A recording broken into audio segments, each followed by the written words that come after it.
ओम शांति। सुनते हैं 11 Feb 75 के अव्यक्त बाप दादा के मधुर महावाक्य। आज की अव्यक्त वाणी का टाइटल है माया से युद्ध करने वाले पांडवों के लिए धारणाएं। आज की मुरली में बाबा ने पांडवों का कल्प पहले का क्या गायन है, फिर बाबा ने पुरुषार्थी स्वयं को सफलता मूर्त क्यों नहीं बना पाते। नेक्स्ट बाबा ने कहा बाप दादा से प्राप्त विभिन्न सैल्वेशन का रिटर्न कैसे देंगे। और लास्टली बाबा ने कहा आराम के साधन प्राप्त होते हुए भी कौन सी बात का टेंशन रखना है। अब सुनते हैं 11 फरवरी 75 की मुरली। मुरली का टाइटल है माया से युद्ध करने वाले पांडवों के लिए धारणाएं। पांडवपति शिव बाबा बोले पांडवों के लिए जो कल्प पहले का गायन है, क्या वह सब विशेषताएं वर्तमान समय जीवन में अनुभव होती हैं। यह जो गायन है कि उन्होंने पहाड़ों पर स्वयं को गलाया, इसका रहस्य क्या है, किस बात में गलाया। सूक्ष्म बात का ही यादगार स्थूल रूप में होता है। दिखाते हैं ना कि पांडव लास्ट में पांडव गए तो वो पहाड़ों पे जाते जाते गल गए, पहले एक फिर दूसरा तीसरा सारे गल गए। तो बाबा कहते किस बात में गलाया। सूक्ष्म बात का ही यादगार स्थूल रूप में होता है। जैसे चैतन्य का यादगार स्थूल में होता है, वैसे ही सूक्ष्म को स्पष्ट करने के लिए दृष्टांत दिया जाता है। देखो कितनी वंडरफुल बात है, हर चीज का यादगार बना हुआ है। कमाल तो ये है, शिव बाबा धरती पे आया, इतना कार्य किया, तो प्रैक्टिकल में आज सारे भारत में कोई गांव ऐसा नहीं जहां शिवलिंग की यादगार ना हो, शिवालय ना हो। बाकी देवी देवताओं का इतना नहीं मिलेगा, पर वो गांव ही सोना समझा जाता जहां शिवालय ना हो। तो शिव बाबा का यादगार सारे गांव गांव गली गली मोहल्ले मोहल्ले में है। देखो जरूर उसने विश्व का कल्याण किया, और भारत से बाहर भी भिन्न भिन्न देशों में भी है। अच्छा, फिर हम सब आत्माएं हैं, बाबा से खूब योग लगा रही हैं। आत्माओं का भी यादगार देखो, रघुनाथ मंदिर जम्मू में कैसे शालिग्राम चारों ओर बनाए, लाखों शालिग्राम, बीच में शिवलिंग। तो आप देखेंगे हर चीज का यादगार बना हुआ है। हाँ, बाकी लक्ष्मी नारायण देवी देवता ये सब हुए हैं, प्रैक्टिकल में उसका भी यादगार बनाया है। पतित पावनी गंगा में गोता लगाने से तो कैसे ज्ञान क्या गोता और ज्ञान की वो उसके लिए उन्होंने यादगार गंगा का बना दिया।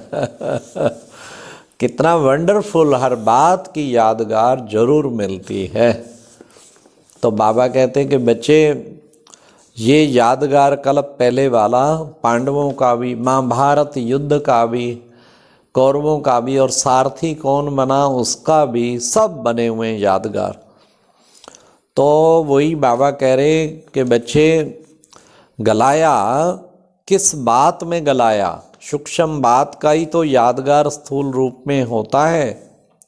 जैसे चैतन्य का यादगार स्थूल में होता है, वैसे ही सूक्ष्म को स्पष्ट करने के लिए दृष्टांत दिया जाता। ऐसे ध्रुव तारा चमकता रहता है, स्थान चेंज नहीं करता। तो बाबा ने एक बार कहा बच्चे, कोई कोई बच्चे की स्थिति ध्रुव तारे की तरह ऐसी एक रस होती है कि वो उसकी स्थिति चेंज नहीं होती। हर चीज का यादगार देखो, वंडरफुल। तो ये बात है। ऐसे ही नंदीगण, अब ये कितना बड़ा यादगार के शिवलिंग के साथ नंदीगण रखते हैं, ब्रह्मा बाबा का यादगार। और नंदीगण के साथ छोटा नंदीगण का भी यादगार बना दिया।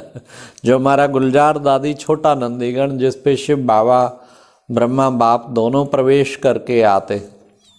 मतलब हर चीज का यादगार मिलेगा। फिर शिवरात्रि पे कितना यादगार, अक के फूल चढ़ाते देखो, कड़वे कड़वाहट उसका सूचक, शिवरात्रि रात्रि अंधकार अज्ञान का सूचक, उसका भी यादगार देखो। हर बात का आपको ज्ञान की कोई ऐसी बात नहीं मिलेगी जिसका यादगार ना हो। बाबा कहते तुम ब्राह्मण चोटी, उन्होंने चोटी रखनी शुरू कर दी ब्राह्मणों ने उसका भी यादगार बना दिया। देखो वंडरफुल तो ये है। तो बाबा कहते कि देखो हर चीज का बच्चे यादगार तुम्हें मिलता है।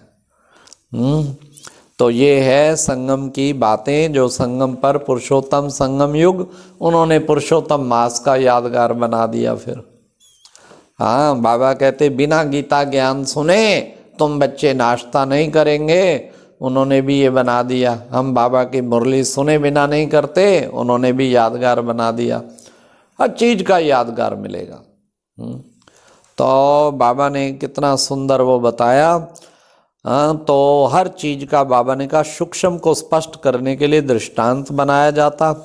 स्वयं को सफलता मूर्त बनाने के निमित्त पुरुषार्थियों के पुरुषार्थ में जो विघ्न सामने आता, उन विघ्नों के कारण क्या स्वयं को सफलता मूर्त नहीं बना सकते, या बार बार उसी स्वभाव व संस्कार के कारण असफलता होती है।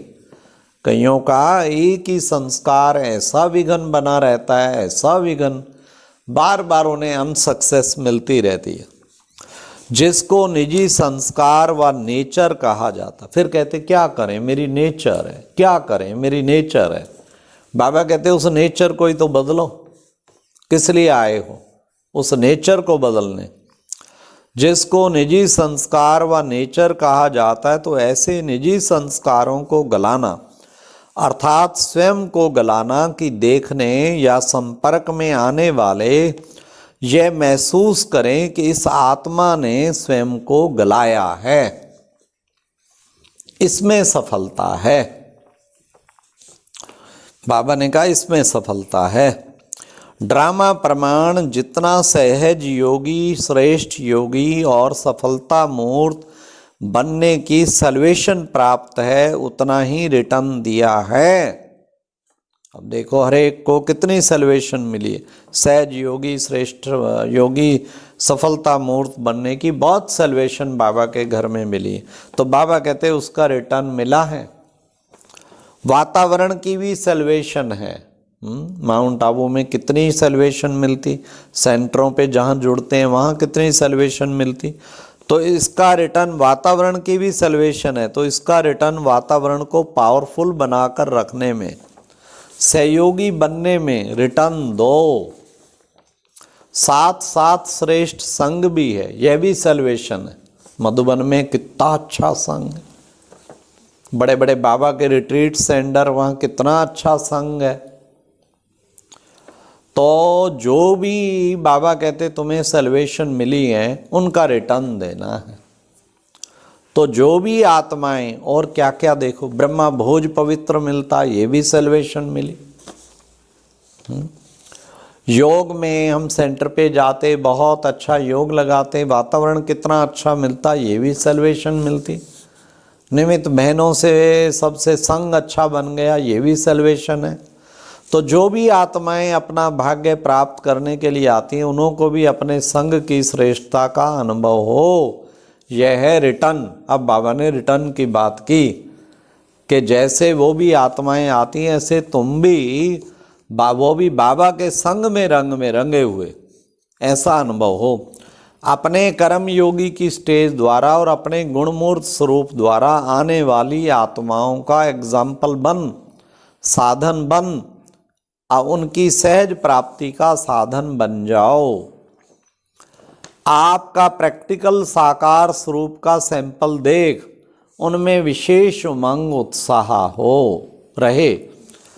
इसलिए मतलब बाबा कहते आप ही ऐसे एक प्रैक्टिकल एग्जाम्पल बनो जिसे देख के उनके अंदर उमंग उत्साह आ जाए।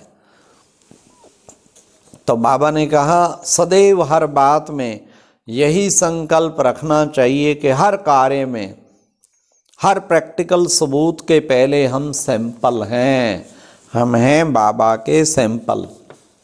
हर बात में हम सैंपल हैं। जब ऐसा लक्ष्य आगे रखेंगे तभी पुरुषार्थ की गति को तीव्र कर सकेंगे।